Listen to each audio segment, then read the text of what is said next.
ዲያብሎስ ደብዳቤ በዮርዳኖስና በሲኦል እንዴት እንደጣለው ያንን ለማውጣት ፈጣሪያችን በዮርዳኖስ እንደገባ ሁለተኛም እሱ ተንኮለኛ ጥምቀትን ለማሳየት ሲል የሚያሳይ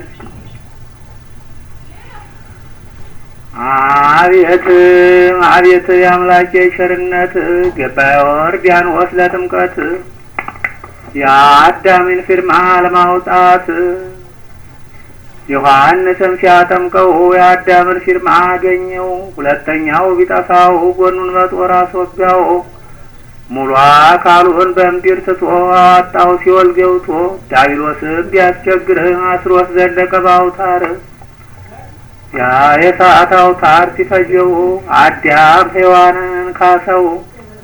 አይ አምላኬ ቸርነት መቸርትህ ነበር መቀማት አምላኬ ታገስከው ምን አለብህ ብትቀማው። ሰባተኛ